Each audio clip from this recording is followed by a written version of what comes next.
How's it going, folks? This is Clint Searcy coming at you from beautiful downtown Nashville. Nashville, Music City, USA, home of 1 million guitars. They're all out there somewhere. Some of those guitars are made by K. Some of those guitars have speed bump pickups. And some of those speed bump pickups need to be rewound by you-know-who. These are some kind of giant chickens. They're everywhere. Some kind of infestation. And when I have to rewind one of those pickups, this is how I do it. Check it out.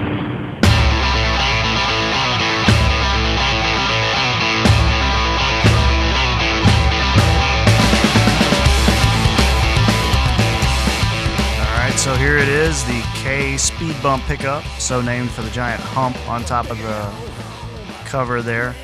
These also appeared on their Speed Demon model of guitar, so it may have gotten part of its name from the fact that it's on the Speed Demon, and it's got a big bump on the top. It's a speed bump. Like the Zippo pickups that I've also done a video on, these are held together with wax. You have to heat them up to get them apart. Kay seemed pretty fond of that idea.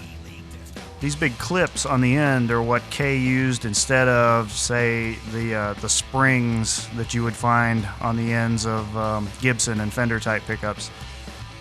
They're used for the height adjustment. So what I do is run it through my wax pot to heat it up, and then the cover just kind of pops right off. It's usually not pretty when it comes apart. The coils are wound directly around a gigantic sand-cast Alnico magnet.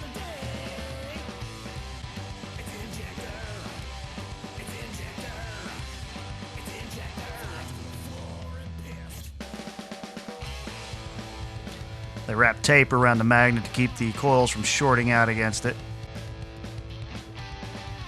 And once you get the tape out, you find out that there's a giant clip made into the base of this pickup, and the clip holds the magnet, and the start of the coil wire is soldered directly to that clip. We're not going to be doing that when we put it back together.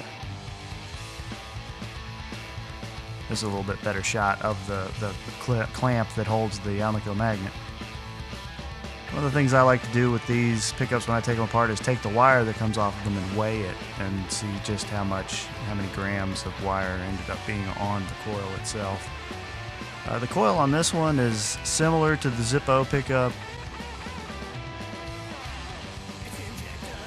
When it comes to rewinding this pickup, one of the problems that you run into is that the spring clips on the ends stick up so far that they're in the way of your winding. If you tried to just put this on your winder and wind it, you'd be snagging the wire on the clips the whole time. So you have to find some way of holding those clips down while you rewind.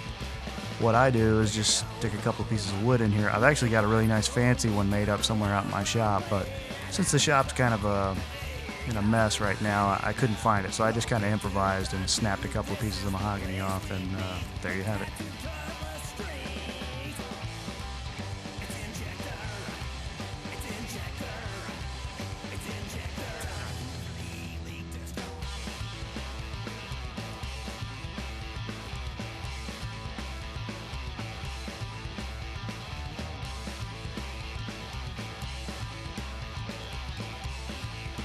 Here's the top flange for the coil. Before I put it on, though, I put masking tape around the magnets again so it doesn't short out. I'm using blue masking tape because it sounds better, right? Once I get that on, I like to go around the flanges and super glue them. I like to put a nice thin layer of super glue in there so that there's no gaps and everything's held together nice and tight. The masking tape also goes on the bobbin on the base plate, which ends up being the lower flange of your bobbin. Now you've seen me wind a coil before, so we'll just skip that part.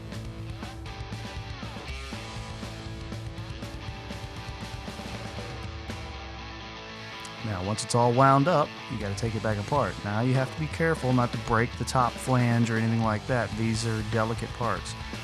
So just pop these two pieces of wood out.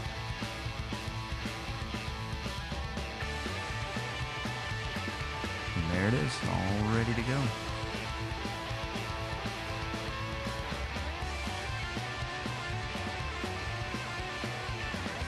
Ta-da!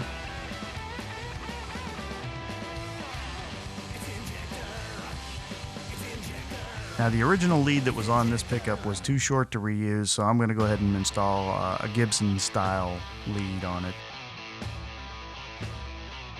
Once the lead's installed, I go ahead and put the cover back on and wrap the whole thing up in a rubber band to hold it together and dunk it all in the wax pot. Now when you take this pickup out of the wax pot, you have to be sure not to spill any of the wax that's in the cover. Set it on your work table upside down and let that wax solidify and leave it in there. So I hope you enjoyed this little trip down Pickup Rewind Lane, and maybe you learned something about a really weird pickup. No, I did. I just love watching these things. I'll see you next time. Bye.